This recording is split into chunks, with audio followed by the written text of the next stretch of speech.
Hello, I'm Callum. And I'm Gracie. And welcome to the Dead Sibling Society. We're going to be talking about the lows and the highs of losing people that we love.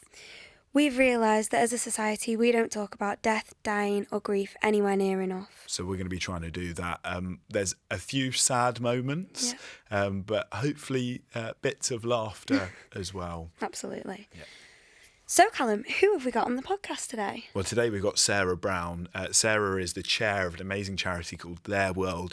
She's got a huge amount of experience in campaigning and policy change. And I think because of her, there are thousands, actually hundreds of thousands of people, children mainly, that are living a better life after she lost her daughter, Jennifer, when Jennifer was just 10 days old in 2002.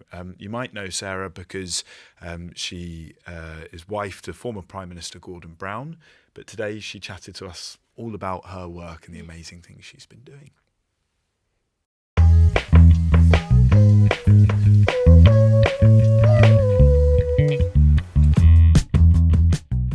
On this episode is Sarah. Welcome, Sarah. How are you doing? Nice to talk to you. Nice to be an early interviewee on your podcast. Thank you for being here. We go way back, Sarah. I remember the love that both you and Gordon gave to my family and Liam when he was ill, when you all had so much on your plate, you would still do so much, calling up when he was in hospital and speaking to us. So I give a heartfelt thank you for your support. But Gracie has a story about the Brown Callum, family as well that she remembers quite a lot with Laura. So when me and Laura were younger, and obviously phones and iPads and all that wasn't a thing, to entertain ourselves in the car when Mum and Dad were driving and everything, we had a game called Gordon Brown that was, it sounds rubbish, it was so entertaining at the time, but it was just, you started with Gordon Brown, and then it'd go Gordon Orange, Gordon Pink, Gordon Yellow, and you just did as many colours as you possibly could, and then if someone repeated one, it'd be like, that's it, you're out now, that's it. So the winner would be whoever could keep going the longest. But this was a staple of my childhood. There you go, the Brown family having memories for us all in different ways. Sorry about that. Entertain and provide sport any way that we can. But I remember Liam so well, and he was quite came into our life with his Fast and Furious fundraising. He'd Pride of Britain, he met you, and he was absolutely determined that you would always have the same experiences he was having as well, Callum. And one of the promises that we made to Liam was that we would always keep in touch with you. So we have. Oh, well, there we go. You're about to set me off. We're 1 minute in. That's the quickest so far. But thank you, Sarah. And Sarah, you have your own experiences with grief, don't you? Who are we speaking about today? Well, I lost my baby daughter, Jennifer, when she was just 10 days old. And this is going back, more than 20 years. Jennifer was our first child, was the greatest loss, still the greatest loss. And something that I think Jennifer's always part of our family, but also was never able to be part of our family. And when it happened, Gordon and I were right in the public eye. So it was something that we shared with many, many people at the time, and something that I have always stayed engaged with, because I still meet people today who will come up and talk to me about Jennifer, come up and talk to me about losses they have, and we share that experience together. And Jennifer was really quite young, wasn't she, when she died? How did you build those memories with her? Because often when we think about grief, a lot of people think about memories and moments. How did you build those memories? It's a really interesting question, and I know that any parent that has lost a young baby will know the answer to it. And when the time you have with someone is very short, for us, we just had 10 days with her. And for me, it felt longer as well, because I'd had the pregnancy before. She was born a little bit early. It was a rush. It was all done as an emergency. It was really quite scary. And over the period of time that we had with her, we learnt partway through that she wasn't going to stay with us. So every moment became much more concentrated and much more precious. So the answer really is that even when it's quite a short time, everything is quite focused down. It's under the microscope. It's even now I can remember, you know, the touch of her, the feel of her, being with her, the engagement with him. She was quite a little fighter, fighting to live, you know, and you experience all of those moments together. And do you mind me asking, Sarah? Please just tell me if there's anything you're like, no. Yeah. You can ask me But anything you like. I might not be able to get through after, but have a go at but us. how does it feel thinking about those memories now? You say you remember the touch of her and all of Mhm. those moments. How does it feel for you 2 decades on? Actually, just over 2 decades, isn't it? 22 years on or Mhm. so. How does Mhm. it feel thinking about those memories? Um, because Jennifer didn't get to grow up, didn't get to live with us, with our family and go through our life, you know, we were fortunate. Gordon and I went on to have 2 more children. And as a family, we've gone through. Her photograph is with us in our lives. We've talked to them about her.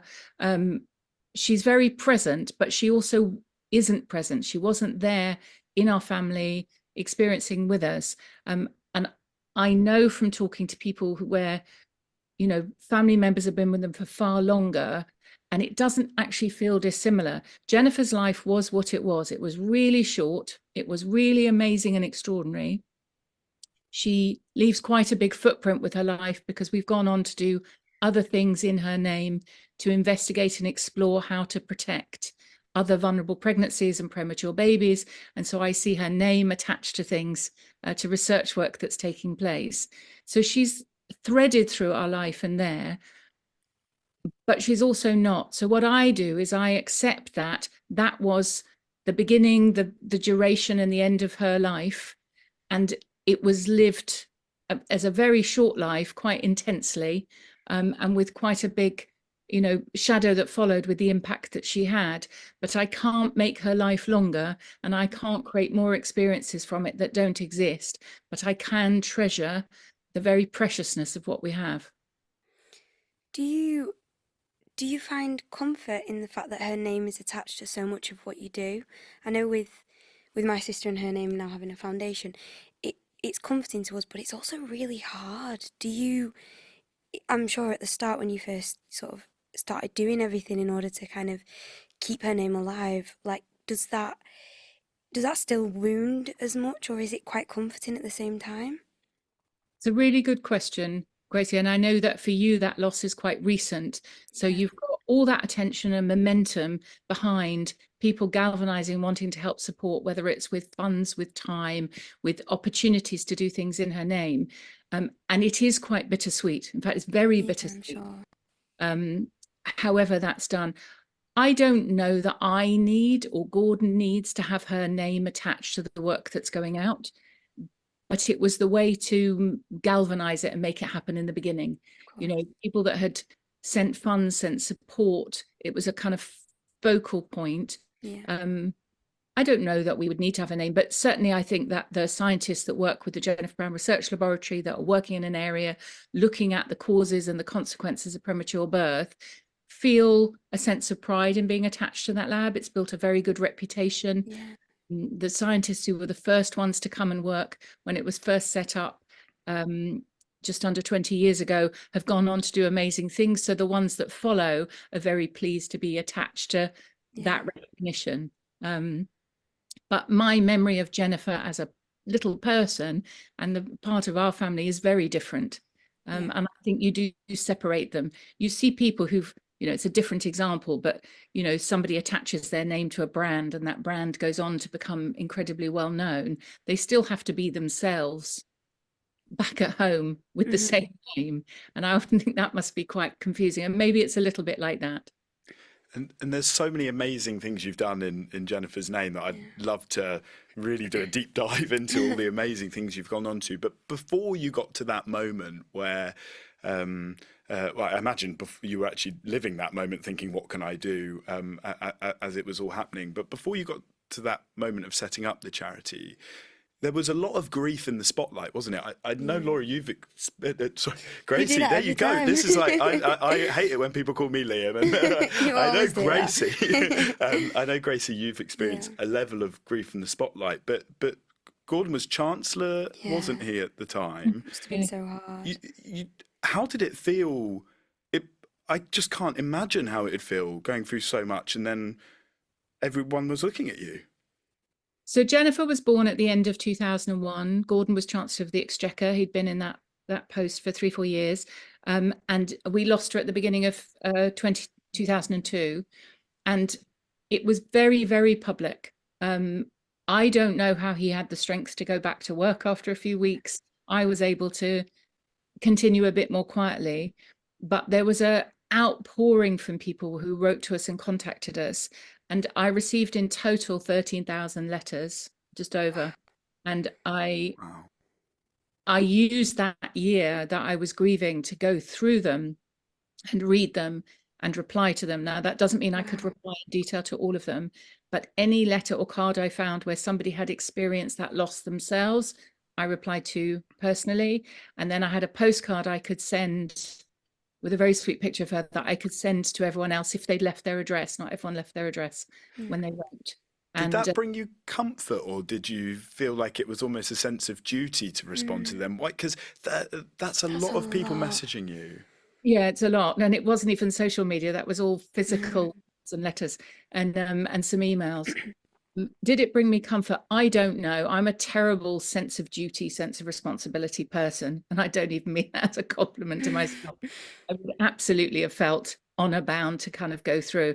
But actually what it did is I learned a lot. And I learned things beyond my direct experience. I was, Gordon and I both felt the sense of pain and loss that we didn't have an explanation for what had happened. We didn't know why we'd lost Jennifer, and I'd had a healthy pregnancy, all the checks had gone well, and then suddenly our world changed, and within a very short period we were left with this huge loss. And reading about other people's experiences, I learned quite profound lessons that I think help shape how we chose what we would go on to do and what would be the most useful thing to do. So what I ended up choosing to do was focusing on the research and science end, even though most of my work is always on the kind of project end and the service end and how you're engaging with people. But there seemed to me to be, from all the letters I was reading, too many people that were writing to me, too many mothers who'd lost babies saying, we don't know what happened, we don't know the answer. And when I asked the questions of the doctors and nurses and midwives I spoke to, they also had the same thing of, we need more scientific understanding. So that helped lead us to that route, which led us to the setting up of the research laboratory. But the other thing I learned was I had women writing to me saying, I lost my baby 50 years ago. And at that time, no one talked about it, no one shared it. For many of them, they never even had to hold their baby before they said goodbye. And they were still carrying that huge loss with them in a very painful, difficult way for themselves all that many years later. So I think that's also what I learned was we can do better than that. We all do better than that. There's a much more concerned and compassionate care that you'll get, certainly in the NHS, for a mother who loses a baby, and for the family that are also affected, the father and other family members, siblings too. That I think all of us have learned how to do that better. But the thing that overrides everything is when you lose somebody you really love, you never lose missing them. Yeah. And they're always part of you. And in a way, you don't want to lose Yeah, missing. I was going You to say, want that do you little find bit some of comfort? sharpness. Yeah, in that. So I won't go a day without thinking about Jennifer. I won't go a day without having a moment that's a little bit sharp or a little bit sad, as much as I can also have happier thoughts and fonder memories. And so much of that pain and grief has been channeled into doing. I, I, I honestly don't think I can say any sentence about the work that has gone on in Jennifer's memory that does it justice. But incredible, incredible work. I have a feeling, Sarah, you will be slightly humble with parts of the work that's gone on, but I'm sure. Can you just explain to us in what actually has been happening in Jennifer's memory?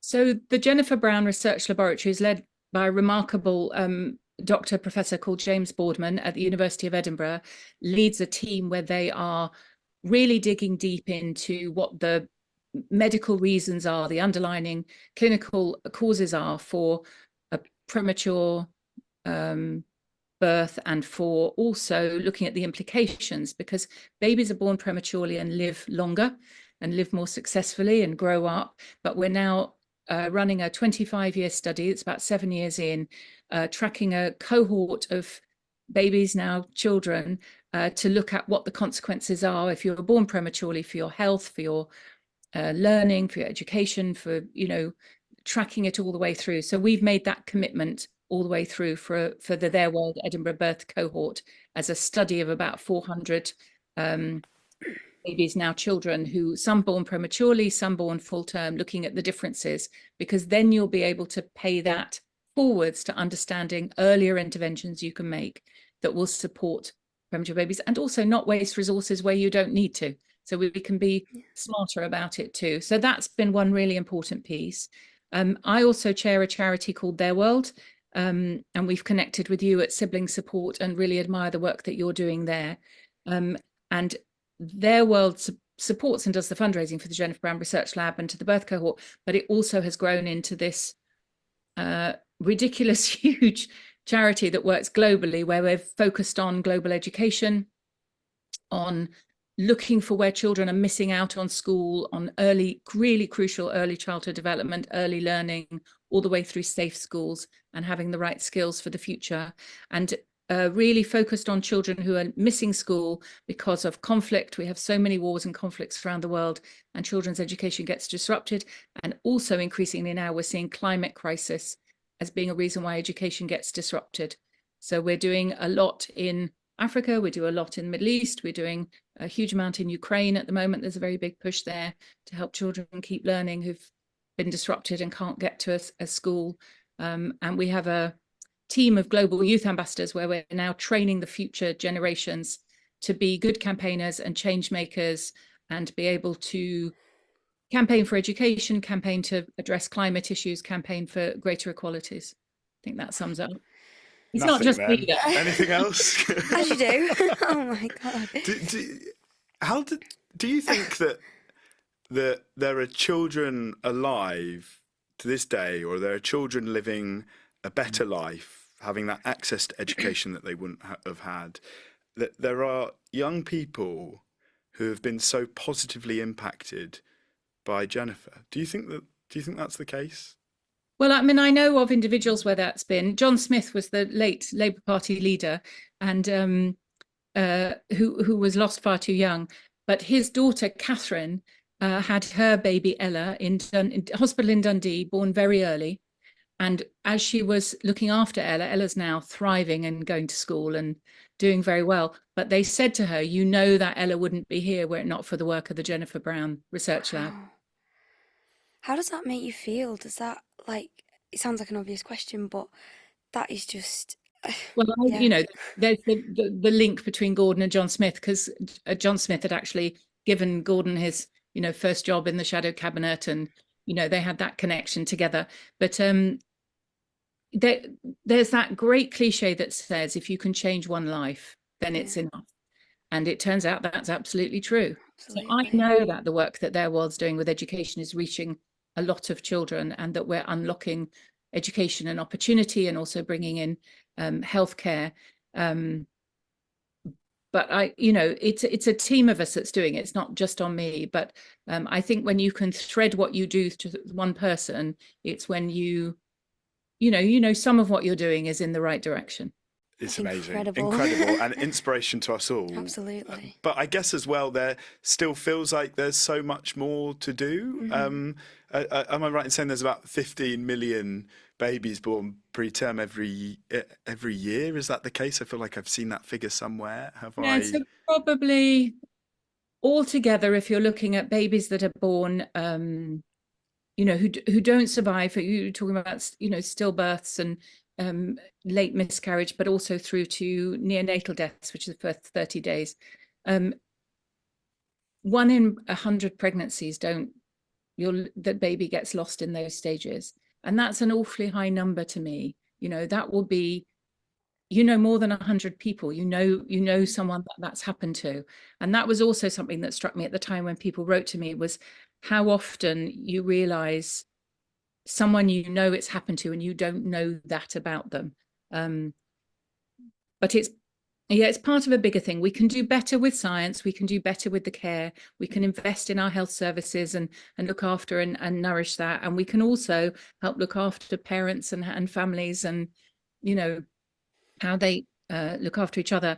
I think it's alarming that we're seeing the maternal mortality figures going up, which is the loss of mothers themselves through pregnancy and childbirth. And we're seeing that in the UK, the US, those figures are really going up. These are developed countries that shouldn't have those issues. And certainly during the time in government, the maternal mortality issue was one that I was quite involved with, and we saw the numbers going down. So it infuriates me to think that we're not putting in the resources to care for mothers through pregnancy, through babies when they're early, and we're seeing things going backwards. We have no excuse with the kind of precious planet that we have, and the knowledge that we have, and the technology that we have, and the compassion that humans we have, not to always be doing better and looking after each other better and the planet that we live in better. So I think if we all play our part, we can have things go in the right direction. It's alarming when you see some things going backwards. Callum and I have just been sort of speaking about the difference in kind of the time since you lost Liam and the time since I've lost Laura. And do you feel that, it's 22 years since you lost Jennifer? Yeah. How do you feel like, because healing is not linear at all, how do you feel like that sort of grief has sat with you as a person over the last 22 years? Do you think that kind of has changed, aside from all the amazing work you've done, but as a person, just you individually, what do you think the impact on you? I know that's really hard to kind of put No, I into think words, it's a but really, really important question, Gracie. And I think you're asking from a vantage point of having a really recent loss that will be still really raw and really painful. For Callum, it's longer ago. For me, it's even longer ago. The loss is there. The little broken piece inside you is there, that doesn't mend. yeah, But as I've been saying earlier, you don't want it to either. no, But also it softens. It absolutely softens. You're getting on with your life. You're building other memories. You've got other people in your life. You've got more connections. And I think that, there's plenty of cliches that get thrown around when we're talking about grief. They're always saying that, grief is the price we pay for love, and that, pain of loss is what you pay for loving somebody. You wouldn't not be loving them. And when I speak quite often to anyone that reaches out to me, if they've lost their baby, lost their child, I've always been happy to talk to them directly. And the thing I find myself saying over and over again, that I can hear the resonance, you can hear, is when you have a terrible loss, our natural instinct as humans is to close off, is to pull away, try and protect ourselves. But actually, when you lose somebody you love, just letting yourself love them is the kindest thing you can do to yourself, because it's super painful, but it's also the thing that will sustain you and nurture you and remind you of why they mattered to you so much and be a part of you. And as the years roll by, it's the thing you carry with you all the time. I think the other thing that I learned at the time of losing Jennifer is that natural instinct is to try and put yourself back together to how you were before your loss knocked you absolutely sideways and changed everything. And the second you understand that you don't have to fix yourself and you don't have to be the same person you were before, you can be different, it's a weight off your shoulders. And to go forward with the love that you have and carry it, even when it feels quite painful and quite, I wouldn't say it pulls you down, it's not that, but it just, there's an ache to it. But you wouldn't not have it, and it becomes a strength and becomes part of you. It's actually really comforting to hear. I feel like we're paying for a therapy session here, Sarah. This is you, Callum. It must. Say that again. Sorry. It must be. It must echo with you. You can't be the same person. Absolutely. I mean, the love you have for Liam is absolutely part of your superpower now. Yeah, and we've mentioned in a previous episode that actually Liam's death is almost what has helped me live. Liam's death kind of made me a better person. I'm more compassionate. I understand the beauty of the world more. There have been a lot of these things that have made me a better person, but I constantly, for quite some time, wanted to be back to that ordinary kid with my brother around. But as soon as I embraced the fact that wasn't the case, and I embraced all of those feelings, then I could embody those feelings of actually, okay, what can I learn from this? And with grief, there can be positives that come out of it. I don't think all of us can have as much impact as literally saving people's lives, which is incredible. All the things that you've done, but I don't know. I wouldn't underestimate yourselves. I think the conversations you have with people, the knowledge and wisdom that you're prepared to share with people, the information that you're sharing through sibling support, you may or may not be lucky enough to get to know one person's life that was helped, as I did with baby Ella, but I bet it's happening. I bet someone's reading the materials that sibling support have put out, and it's helping them and supporting them and giving them a knowledge that they didn't have and strengthening how they go forward. Well, it helped me. So here's one person. There you go. Oh, well, thank you very much. And I actually think that's the beauty of speaking about things, isn't it? The more we speak about things, the more people hear about shared experiences and feelings, and the more they're willing to express how they're feeling as well. You've given some brilliant advice, Sarah, but could I ask, is there one thing that you would tell yourself now, the day Jennifer died? What would you tell Sarah then from Sarah now? I think Very if I hard were to question. go back, it's a hard question. I think it's not to be afraid. It's going to be painful and bumpy and sore, but you have what you have to treasure. You have those experiences, in life of people that you meet, and is to try to do it without fear. You can't do it without pain, but you can do it without fear. That's very nice. We've spoken a lot about pain and fear, and when often we put grief as a word, that I think when it's synonymous with grief is sadness and upset and bumpy rides and crying and all of these awful things that understandably go with grief. But there are also some quite joyous moments. So Gracie, we have laughed an awful, maybe too much about our shared experience of sibling death. But this is a tough question, Sarah. It sounds awful, doesn't it? But have you ever had any weird experience? Like, has anything funny actually happened? I don't know if that's an odd question to ask, but have you had any funny moments that have come about that you can look back and go, that was really odd? Someone's dealt with it badly, or you have to laugh humorous? in a way, and it's People do deal with things quite badly, and people say exactly the opposite thing they should. You think in their head they're going, don't say it, and then out it comes from their mouth. But I always felt that you needed to focus on what somebody's intention was, not necessarily what they were exactly saying. If what they're trying to say in a way that lands a bit clunkily is something where they're showing concern. The harder one is when people don't mention anything at all.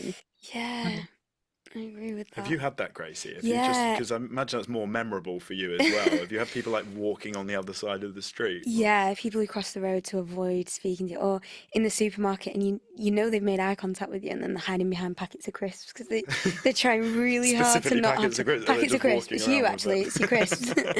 But I think people sometimes what they say is funny, and you can laugh about sort of what they're saying because you know the intentions are good.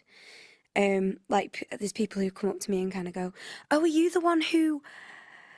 And you can tell they're almost going, "Oh my God, stop, stop, stop!" But you know they don't mean any harm. But you kind of got to laugh because it is funny what the way that they're struggling to deal with it. Because I don't know how I'd deal with that if I didn't have the experience. But sometimes you have to laugh or you will cry. I can tell you the worst one I had was I was at a political party conference. You can probably guess which political party. And, a ball of fun there. There's always a lot of charities there, and I was tentatively going back. Not, I'd lost Jennifer in January. It would have been the September time, and I'd seen some of the charities there who were linked to premature babies, lost babies, and everyone had been very kind of careful and compassionate about it.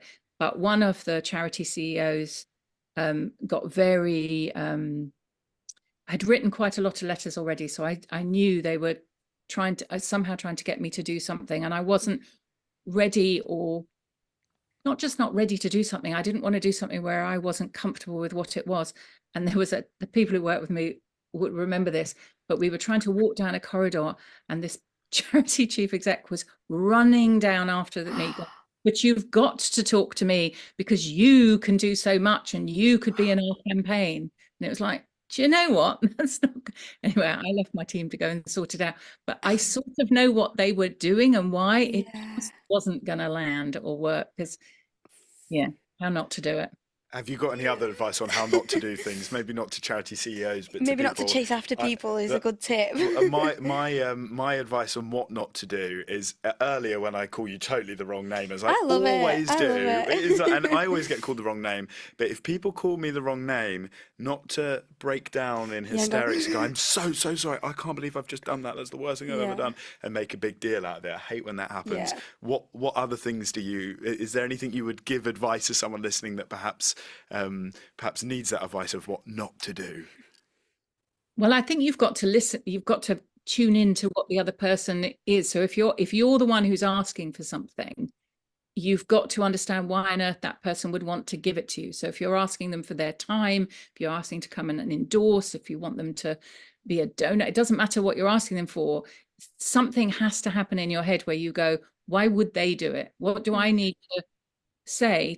And also, it's okay if they're not interested. Like, people have got other things they support, or they're, everyone's supporting something somewhere, but you do get that quite assertive, shall we say, kind of requests that come through from charities, as though you're a terrible person because you haven't immediately done what they're asking. So it's just walk in other people's shoes sometimes. I'd just be curious to know, for people who have experienced this kind of loss, and when they do have children after that, what advice would you give to someone in speaking to their children about, their brother or sister that maybe they never got to meet? Yeah, it's a really interesting issue, because I don't know that there is anything you can read or learn about it where there's, much expertise out there to know.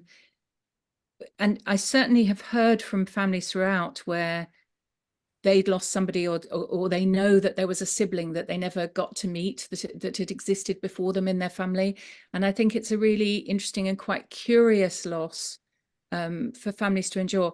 For our family, Jennifer's such an important part of who Gordon and I are and how our family started, that we always had her as part of our family. Her photograph is in our house, it's in my office, it's one that our children are very aware of, and I don't know what the right moment is where you start to explain it. I couldn't even remember exactly what age our children were, but I think they probably couldn't remember a time when they weren't aware. It was always just part of the conversation. But I've always explained to them that it is about love, that you wouldn't forget somebody that had been there, that her life was short, and that wasn't something we could decide. That was just the way it is. And, all of us arrive here and around for a certain amount of time. It could be a really long time. It might not be, but it's to do with how you live your life and, what you can do with it, even for the very shortest, of lives, is just to kind of be there with love. So I would hope that for our family, and there's our wider family, the cousins, and that, everyone felt that loss over the years, that she's just there and part of it. But not here with us today. Really lovely. You use that word love, and I think there is nothing more evident than the love that you have for Jennifer, and how that lives on in so many ways, and how Jennifer is making such an impact around the world in so many different ways. And I would implore anyone just to have a read about all the amazing work you guys have done with the research lab, but also with Theirworld, because I think you'd need a podcast that was never ending to speak about the amazing things Theirworld does. So what is next for you then, Sarah? Moving forwards, You know, Jennifer is always going to be part of your life. What is she firing you to do next? What is she encouraging you and inspiring you to do next? Well, I think for me, the focus on Theirworld, building the team that we have, building the kind of global reach, with a real focus on global education, and particularly education for children caught up in emergencies. For Gordon, he is focused on, obsessed with, passionate about the rising levels of child poverty in the UK, and really spending every hour there is figuring out the big picture thinking, which he's quite good at, but also has been down working near where we live with the new multi-banks, as they're called, which are providing things for families beyond food. So everything from toilet rolls and toothbrushes through to kitchen equipment to bedding and furniture. He's been working with all kinds of companies and organizations for working out how we don't throw anything away. It can be reused and recycled and go out to families who need it. But also, I think, quite a keen eye on how we might address the issue of child poverty more substantially. So I think that's what drives him every day. So yeah, we complement each other pretty well, I think. Yeah, definitely. That's Amazing. incredible. What a legacy Yes. Jennifer leads. And thank you so much for spending some time talking about her to us today, and just sharing all your amazing tips as well, because there's so much wisdom there. I feel like I'm leaving going, cool. Yeah, definitely. I feel better about things. Thank you so much, Sarah. Old school on grief, but nice to talk to you both, Callum and Gracie, and wish you well with other podcast episodes. I'll be tuning in. Oh, thank you so much, Sarah.